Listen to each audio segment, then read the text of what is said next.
નમસ્કાર ફ્રેન્ડ. સો આજે TAT S માટે સરસ મજાના સમાચાર આવી ગયા છે.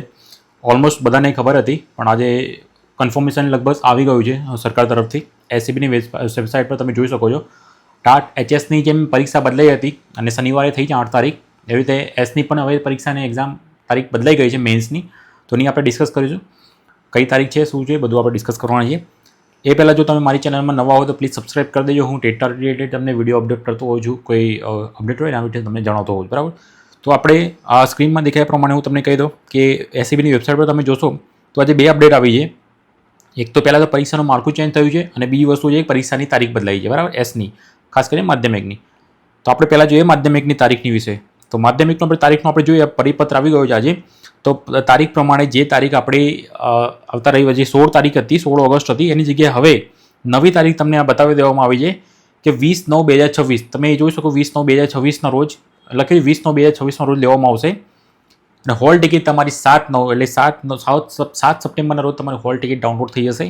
તો આ રીતે એક નવી અપડેટ આવી છે જે ખાસ કરીને બધાને જે સેકન્ડની એક્ઝામ આપવાના છે એના માટે એક સરસ મજાની એક અપડેટ આવી ગઈ, કારણ કે લોકોને ટાઈમ મળી ગયો છે. અમુક લોકોને જે એચએસ આપવાના છે એ લોકોને માટે તો એકદમ સરસ મજાની તારીખ છે, કારણ કે અઠવાડિયામાં લોકો બીજી એચએસની તૈયારી નથી કરી શકતા અને ના પણ કરી શકે. ઓલમોસ્ટ કરે પણ શું છે કે ઓલમોસ્ટ 3 મહિનાથી કરતા હોય, પણ એચએસની વધારે પ્રાયોરિટી આપી હશે તો એસની ઓછી આપી છે. પરંતુ હવે અમને પણ 1 મહિનાનો ટાઈમ મળી ગયો છે, 1 મહિના કરતાં વધારે મળી ગયો છે. તમે જોશો કે અત્યારે ઓગસ્ટની 1 તારીખ છે, ત્રીજી તારીખ છે આજે.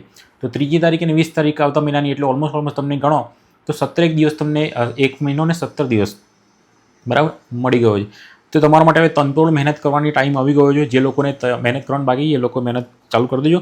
તો નેક્સ્ટ તારીખ તમારી 20 સપ્ટેમ્બર 2026 છે અને હોલ ટિકિટ તમારી ડાઉનલોડ થશે 7 તારીખે 7/9/2026, બરાબર. આવી વસ્તુ તમારી ખાસ ધ્યાન રાખવાનું છે. એ આજે અપડેટ આવ્યો છે. અને એક બીજી વસ્તુ અપડેટ આવી છે કે પરીક્ષાનું માળખું, એ પણ તમે જોઈ શકો છો. પરીક્ષાનું માળખું ચેન્જ થયું છે.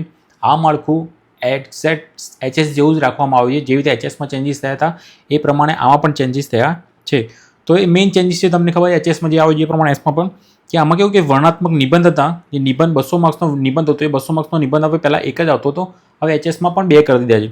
3માંથી કોઈ પણ 2 નિબંધ લખવાના છે. આ એક મેઇન થયો છે. બીજું સંક્ષેપીકરણ છે 20 માર્ક્સનો 20, પછી 2 સંક્ષેપીકરણ છે, 2 પત્રલેખન છે, 2 ચર્ચાપત્ર છે. એ તો બધું જેવું તેવું છે. અને વ્યાકરણ છે જે 20 માર્ક્સનું છે એ પ્રમાણે.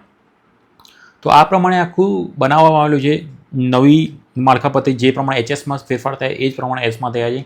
એટલે આમાં એસ માટે નવું છે, એચએસ માટે લોકોને નવું નથી, બરાબર. આ ઇંગ્લિશવાળા માટે છે, જે ઇંગ્લિશ માધ્યમ છે. અને વિષય વસ્તુથી જેમ તમારે વિષય વસ્તુ તો બધું તમને કન્ફર્મ બતાવી દીધું કે 100 માર્ક્સનું પેપર છે. 100 માર્ક્સનું 4 પ્રશ્નો છે, 4 જ પ્રશ્નો છે, બરાબર. તો પહેલા પ્રશ્નો છે 7 પ્રશ્નો સાથે 7 ફરજિયાત છે 5 ગુણના, એટલે 35 માર્ક્સ છે. પછી બીજો છે આપણે 7 પ્રશ્નો 4 માર્ક્સના, એ બી બધા ફરજિયાત છે, બસ સાથે 7 ફરજિયાત, એ 28 માર્ક્સના, 100 થી 150 શબ્દોમાં લખવાનું. પછી 1 થી 2 વાક્યમાં જવાબ આપો. 11 પ્રશ્નો છે, 2 ગુણને પણ 22 ફરજિયાત છે. બધું ફરજિયાત કરી દીધું છે. શું હવે થયું નથી, જે રીતે એચએસમાં છે એ રીતે આમાં પણ ફરજિયાત કરી દીધું છે. લાસ્ટ યર તમે 2023માં એક્ઝામ આપી હશે તો એ લોકોને ખબર હશે કે એ લોકોને કેટલું ફાયદો હતો. આ વખતે કોઈ ફાયદો નથી, પરંતુ તમે શબ્દોની થોડું ઓછું કરી દીધું છે. તમે 150 થી 180 શબ્દોમાં તમારો 5 માર્ક્સનો પ્રશ્ન પહેલાં 200ની આસપાસ શબ્દો લખવા પડતા હતા. એટલે હવે થોડું શબ્દોમાં ઘટાડો કરવો જોઈએ, એટલે તમે પેપર તમારું ટાઈમસર પતી જશે, બરાબર. પણ બધું ફરજિયાત છે એટલે તમને બધું આવડવું જોઈએ. એટલે તમારું વિષય વસ્તુ બી તમારું ક્લિયર હોવું જોઈએ, તમારું કન્ટેન્ટ અને તમારું પછી જે મેથડ છે એ પણ તમારી ક્લિયર હોવી જોઈએ. તો ખાસ કરીને આ 2 અપડેટ હતી. એક હતું તમારી એક આ તારીખ જે 20 તારીખે 20/9/2026ના રોજ લેવામાં આવશે એસની પરીક્ષા, એટલે સેકન્ડરીની પરીક્ષા માધ્યમિકની. અને 7/9/2026ના રોજ તમારે હોલ ટિકિટ ડાઉનલોડ કરી શકશો. તો આ 2 અપડેટ હતી. અને એના સિવાય પણ અત્યારે હાલ ગઈકાલે પણ બીજી એક તારીખ આવી ગઈ, ગઈકાલે પરમ દિવસ, કે એચસ્ટાર્ટ માટેની પણ આવી ગઈ છે વેકન્સી. તો એ પણ તમે જોઈ શકો એચસ્ટાર્ટનું. તો એમાં પણ તમે બતાવી દો, ખાલી એ તો બધાને ખબર તો પડી જ ગઈ છે એચસ્ટાર્ટનું છે. તો એનામાં ફોર્મ ભરવાના ચાલુ થઈ જાય છે 1/8/2026 થી 3/8/2026, એટલે ખાલી 2-3 દિવસ. જાહેરનામું બહાર પડશે 1 તારીખે અને પ્રસિદ્ધ થવાની તારીખ 3 તારીખ છે વર્તમાનપત્રોમાં. અને રજિસ્ટ્રેશન ઓનલાઈન તમે ક્યારે કરીશો? 11/8 થી લઈને 25/8 સુધી, એટલે આ મહિનામાં 11/8 થી લઈને 25/8 સુધી તમને 14 થી 15 દિવસ તમને ફોર્મ ભરવાના મળશે. પછી ફી ભરવાનો સમયગાળો સેમ છે 27 તારીખ, એટલે 2 દિવસ વધારે આપવામાં આવે છે. અને પરીક્ષાની સંભવિત તારીખ એટલે 4/8/2026ના રોજ તમારી પરીક્ષા લેવાય. આ બધું તમારું જે પરીક્ષા ફીને બધું નીચે આપેલું છે તમે વાંચી લેજો. અને ખાસ કરીને આ 3 વસ્તુ તમારે અપડેટ કરવાની મારી ગઈકાલની બાકી હતી તો કરી દીધું. એના સિવાય તમારે કોઈ પ્રશ્ન હોય તો તમે મને કમેન્ટ્સમાં જણાવજો, તો હું તમારા કમેન્ટ્સના પ્રશ્નો જવાબ આપી શકીશ. અને બીજું એ કે હા, આજે VSKમાં સ્ટેટ 1 પાસવાળા ઉમેદવારો ઘણા એવા ઉમેદવારો ત્યાં ગયા છે. એ પોતાની લડત માટે કે 11,000 જે ઉમેદવાર જગ્યાઓ આવી છે, પરંતુ એ લોકોને જે હાલ PML એટલે કે પ્રોવિઝનલ મેરિટ લિસ્ટ બહાર નથી પડ્યું, એના માટે હક માટે લોકો ગયા છે. તો એ લોકોને ધન્યવાદ, સારું એવું કામ કરી રહ્યા છે, કારણ કે જ્યાં સુધી તમે હક માંગશો નહીં ત્યાં સુધી મળશે નહીં. તો best of luck. Thank you so much for this channel. એકવાર સબસ્ક્રાઈબ કરી દેજો, બધા મિત્રોને શેર કરી દેજો વિડીયો બીજા જોડે.